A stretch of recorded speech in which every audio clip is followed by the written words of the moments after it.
Hey everyone, welcome to the Council of Trent podcast. I'm your host, Catholic Answers apologist and speaker, Trent Horn.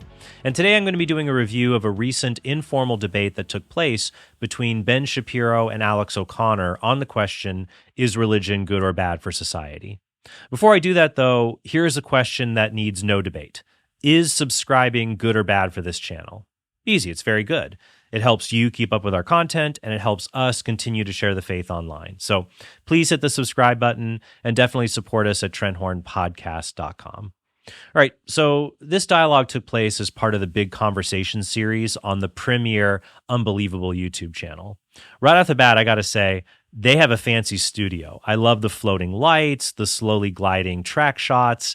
I really love to have some of that around here. So if you support us at TrentHornPodcast.com, hopefully we'll get to that point in the future. I also want to say I was a little nervous for Ben Shapiro going into this debate. I've debated Alex twice. He's a smart guy. He's British, so that makes him sound extra smart without even having to try. But he says really smart things. He's studied this issue a lot. He's studied philosophy, theology, and he has experience debating different religious people. Ben Shapiro doesn't do as many debates, at least, as Alex. I don't think he does. So I was a little concerned, but I was actually pleasantly surprised. Overall, I think Ben Shapiro did a really good job keeping the subject laser focused on the topic and showing the problems with Alex's worldview. Keep in mind that the topic is an interesting one. Is religion good or bad for society? That's actually a question that could be debated by two atheists, because the question does not assume anything about the truth of religion. Religion could be false and still be good for society. There's even a 2009 book that defends this thesis. It's called An Atheist Defends Religion, Why Humanity is Better Off with Religion Than Without It, by Bruce Shaman. Shapiro does a good job throughout the debate of pointing out that he's not trying to argue that God exists or that a certain religion is true. Instead, he's just arguing that certain things that are good for society, like truth, morality, and most importantly, free will, do not make sense without some kind of religious belief to ground those things. Oh, I should start off by saying I don't actually think that it's possible to prove the existence of God. I'm also not a believer that you can disprove the existence of God. What I think is an atheist delusion is that it is possible to live ideologically purely in a way that does not rely on fundamental faith principles. When I say faith principles, I'm not going to make the claim that those faith principles are direct from Sinai or that those faith principles require the New Testament, for example. I'm going to make the claim that there are a bunch of principles upon which we base ourselves that are external to what we know about nature and evolutionary biology. Alex's argument, on the other hand, seemed to be that religion is not good for society because it contains a methodology that leads to false beliefs or bad practices, like slavery, punishment for witchcraft, rejection of so-called LGBT rights, etc., etc. A society today that decides that religion throughout its history has been wrong about the position of women in society, wrong about the mortal fate of practicing homosexuals, wrong about the position of the earth in relation to the sun, wrong about the age of both of those celestial bodies. I'm not going to do a play-by-play of the entire discussion. You can watch that in the link below. But I just want to give some general thoughts and point out some of the issues that came up. Overall, I think Shapiro got the better of the exchange, at least until when Alex was hammering home Bible difficulties. Overall, I think Ben did a really good job. It's just the points where they had to debate specific difficulties in the Bible. That's always hard in a debate setting to talk about because they require nuance and a lot of explanation. But I think Ben handled those very well also. Ben was doing well in making an argument primarily from the importance of free will to society functioning well, to really ground in saying, look, we need free will for society to work, and you can't have free will, or at least the idea of free will, without religion to ground that.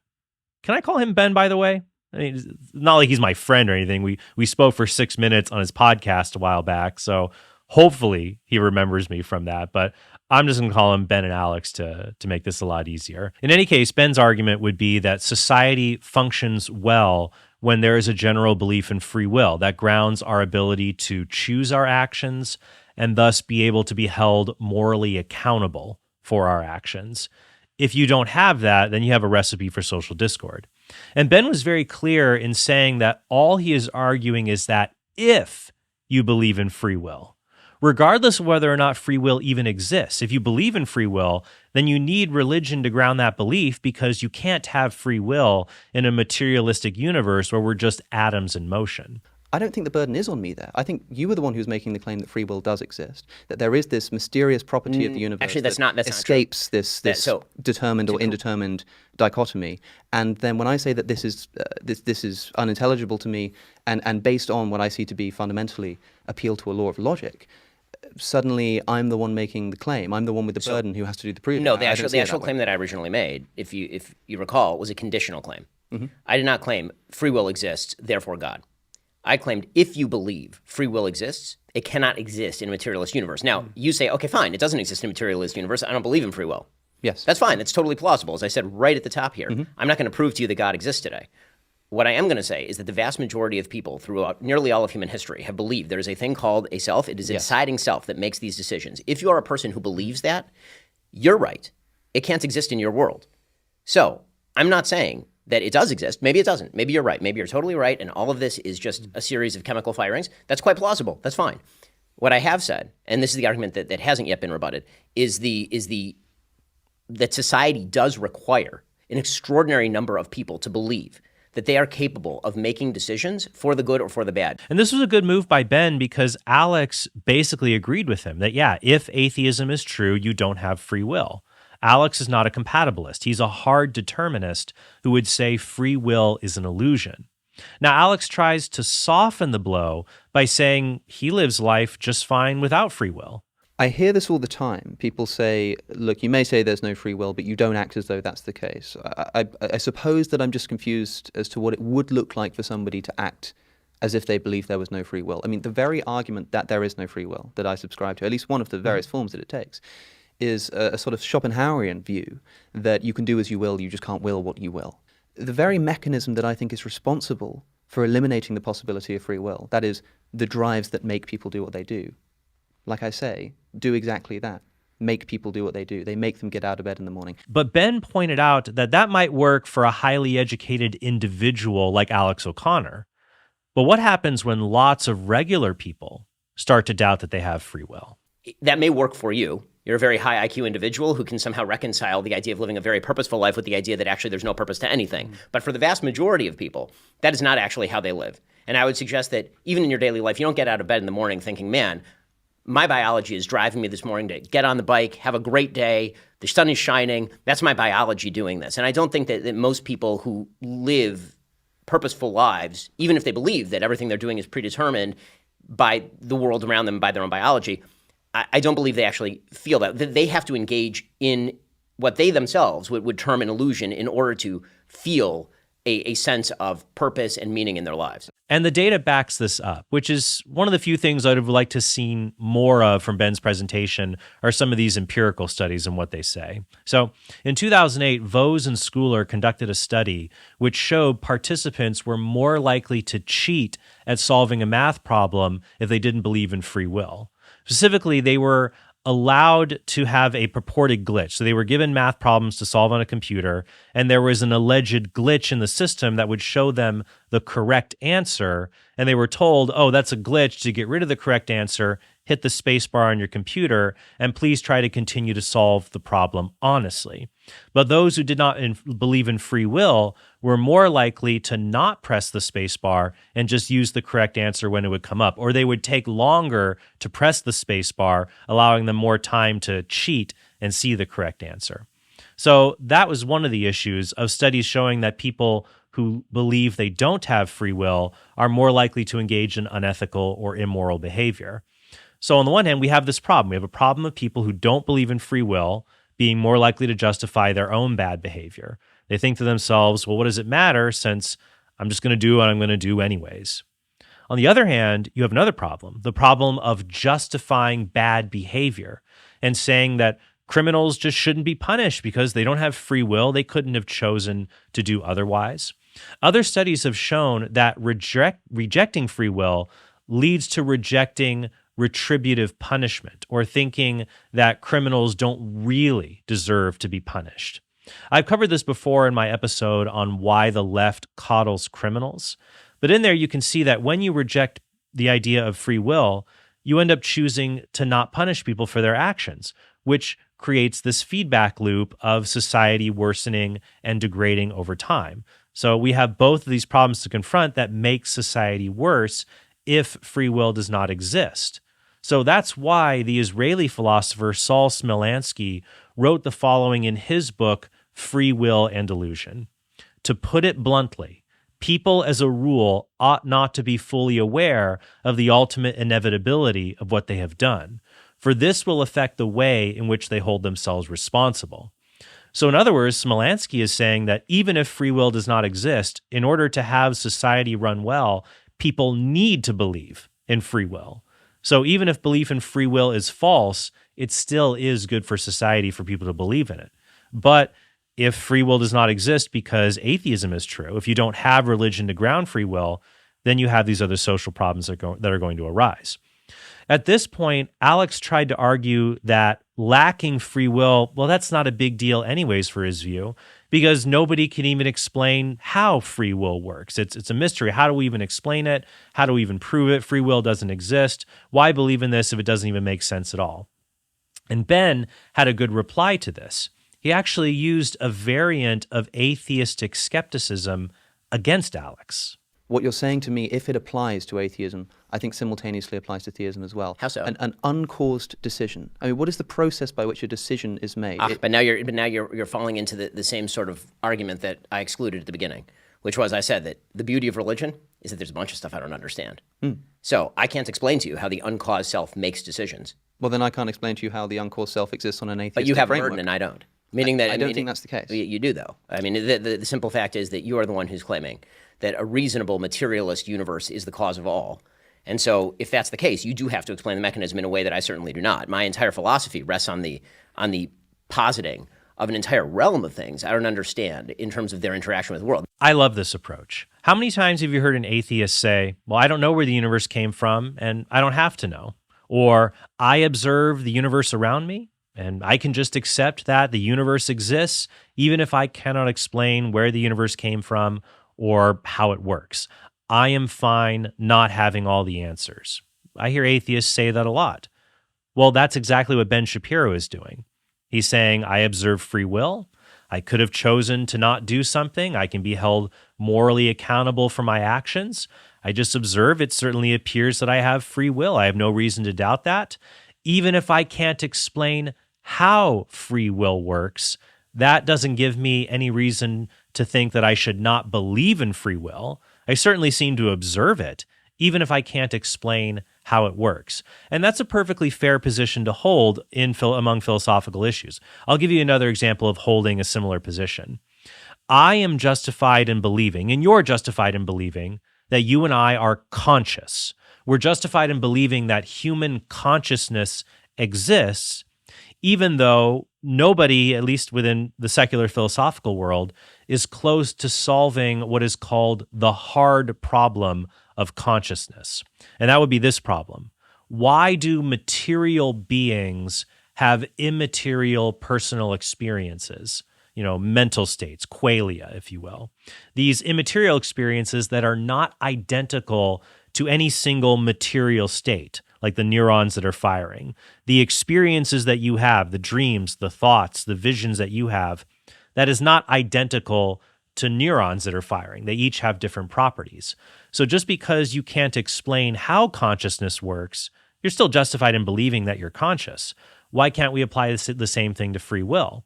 And so if free will exists and atheistic explanations are not good enough to explain them, we should prefer theistic explanations, even if you don't want to go that far. And Ben was saying that he wasn't trying to make that argument for God, though Alex said it certainly sounded like he was making that argument.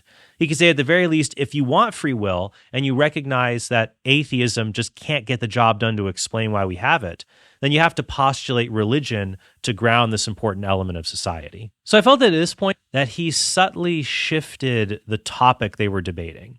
Remember, originally, Alex's argument was some variant of this. Religion leads to bad answers on questions like slavery, and slavery is bad for society, so therefore religion is bad for society. But somewhere along the way, Alex's argument turned into this. Why would God allow the Bible to have a less than perfect set of rules regarding an issue like slavery? Notice that this question is implicitly endorsing an argument, and it would be an argument against the God of the Bible. If Yahweh existed, he would not allow slavery to be in the Bible, even if it was regulated in a way that was superior to surrounding cultures. If Yahweh existed, the Bible would have our modern understanding of slavery. The Bible does not have a modern ethical view related to slavery, therefore Yahweh doesn't exist. Alex's argument eventually drifted into this territory. It seems strange to me that God does seem willing to completely and utterly condemn a bunch of other practices, including, by the way, imaginary crimes like witchcraft, just done away with entirely. And even if it is the case that God, for some reason, couldn't even hint at the idea that maybe eventually we should be moving towards the abolition of the idea of owning human beings as private property, he just had to he hinted at it, but yes. I still think it's the case that he would not permit a flat immorality, and I think you would agree with that too. But notice that that's not the topic of the debate. I didn't like that the end of their discussion, it turned into Alex kind of grilling Ben on these Bible difficulties, because that's not the topic of the debate, about just these Bible difficulties and whether it shows that why would God allow these to be in the Bible? Does this show that the Bible is not divinely inspired? Even if Alex didn't explicitly say that, that seems to be where the argument was going. Because an atheist defending Ben Shapiro's position in this debate could have just said, yeah, you're right, this was bad. But overall, religion has done more to promote the dignity of the human being than non-religion ever has. It would have been helpful to say at this point, yes, thousands of years ago, the application of social institutions was a lot different in societies where survival was not a guarantee, given that the natural world and other tribes are always out trying to kill you. Harsh environments sometimes require harsh laws.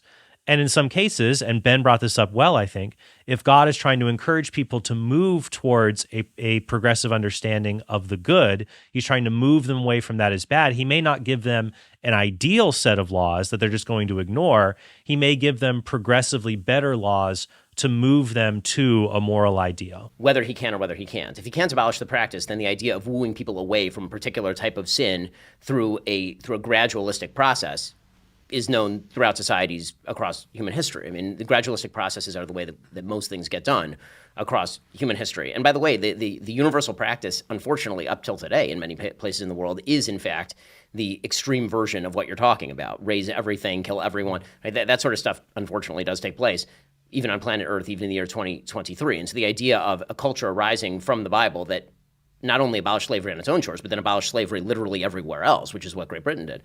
That, again, to separate that off from a tradition that also says that every human being is made in the image of God, right, which is the verse from Genesis, or that you have to treat the stranger well, right, which is repeated more than any injunction in the Bible. But as I said before, that would be a separate discussion about whether God exists. Was he justified in allowing this kind of progressive revelation in Scripture? Is this what we would expect? That's a debate about the truth of religion. That's not what this debate was about. It's about whether religion is good or bad for society.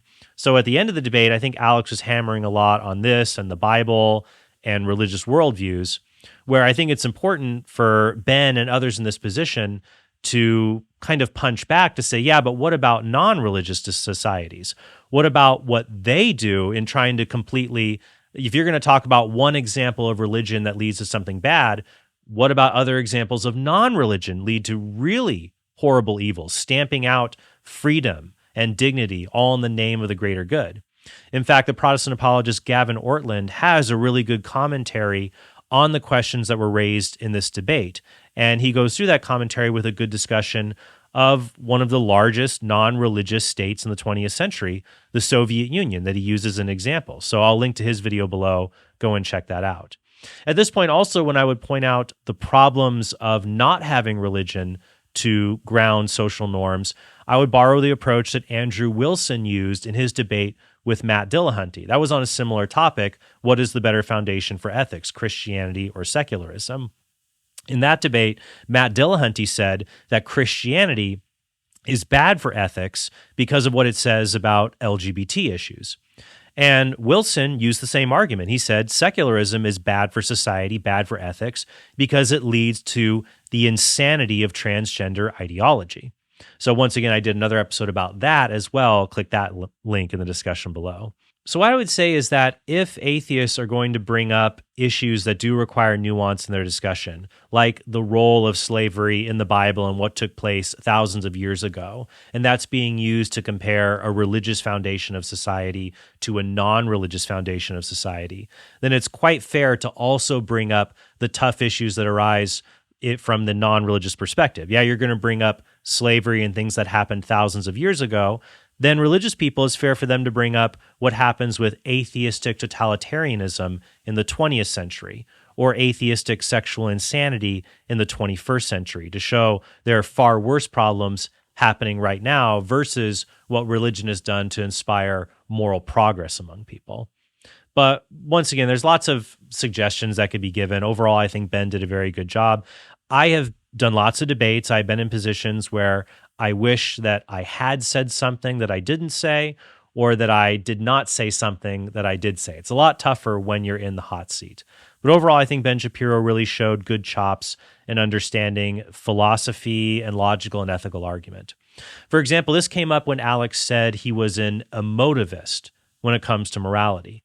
Ben showed that he had an awareness of that, even though he quickly moved on from it. The idea of right and wrong. So there are many problems with emotivism. Alistair McIntyre does a good job sort of breaking down the problems with emotivism. But the sort of idea that there have to be certain moral absolutes that are beyond contention, and those moral absolutes have to be universally accepted. You can ground that, I suppose, in a sort of descriptive universe. The problem is that, to go back to your example, which again I think is a really interesting one, if a man comes to kill me, I think the real question of religion versus non-religion in the utility sphere here is it more likely that a man is going to come to kill you being a devotee of a religion that says that he must kill you, or is it more likely that a man is going to kill you out of self-interest because he is not a devotee of a God who says that killing is wrong? However, I would have pointed out that Alex's emotivism is contradictory in the moral arguments he makes in this debate and other debates. Emotivism is the theory that morality does not refer to objective truths like no one should commit murder. So when we say murder is wrong, that does not refer to the objective truth, no one ought to commit murder, for example. Instead, the statement murder is wrong, what it means is murder makes me feel bad inside. Murder gives me negative emotions. It doesn't refer to an objective state of affairs. It just talks about subjective emotions I have when I think about other behaviors. But emotivism has really big problems, even beyond the problem that most people think that morality is objective, that emotivism can't explain that. For example, if emotivism is true, you cannot engage in moral argument. For example, if murder is wrong, then it is wrong for Frank to murder Bob. An emotivist can't reason that way because it goes like this. If murder makes me feel yucky, then murdering Bob makes Frank feel yucky. If you translate those terms, that's what that would mean under emotivism. But I can't know that just because murder makes me feel yucky, it's going to make Frank or Bob feel yucky. But the wrongness of murder does not relate to how it makes us feel on the inside or our emotions. It relates to things like the natural law, the intrinsic dignity of human beings, or overarching objective moral principles that everyone is bound by. I also noticed in Alex's conversations that when he presses people about their moral inconsistencies, whether he means to or not, this really undermines his own emotivist foundation for ethics. Like when he presses Destiny in this exchange on animal rights. Heard you say, essentially, there is such thing as moral consideration or moral worth. It just is something that sort of doesn't apply to non-human animals. Yeah, they're basically philosophical zombies to me, I guess. Is that true of every animal that isn't a human being? So like chimpanzees, dolphins. Yes. The problem that I have with your view is that it's sort of like an on-off switch. All life on Earth exists on a scale of gradation. No species has ever given birth to a new species. There has to be a point at which you just sort of arbitrarily say, the sort of apish hominid on this side of the line, I do not care, inanimate object, do whatever you want with them. And the identical creature on the other side of the line, human being, sentience, care about, want to sort of hold people at gunpoint to make sure that they don't get cold at night. That to me seems like an entirely untenable position. Or in this exchange on war. But where there are these conflicts, and you say this would have essentially evolve into violent conflict, do you think there's a sense in which you can say either side is right in that conflict? Imagining, for example, some version of World War II where the fighting was based on some fundamental value conflict about what you're allowed to do to other human beings. Violent conflict. Is there a sense in which we can say that one side is correct there? I feel like to say one side is correct, I feel like you would have to be able to ultimately resolve some moral statement down to some truth value. There would have to be some moral facts to speak of, and I don't really believe in stuff like that. So I wouldn't be able to say at the end of the day that like it's right to not want to enslave somebody or it's right to not want to murder somebody. I don't know if I believe that any of those moral statements ultimately reduce to some fact of the matter. So no, I don't know if I could ever say there's a right or wrong side in any given conflict like that. There's just the values that I purport to have, and hopefully other people around me have them. And if some people are so incompatible and we can't find common grounds on it, then at some point it's probably going to come to some sort of violent conflict to resolve the difference. In these exchanges, it seems like he's really appealing to an overarching moral fact that is necessary in order to drive out these moral inconsistencies. An atheist who thinks moral statements are just reflections of emotions cannot objectively ground these kinds of moral statements so that they have a universal truth quality about them.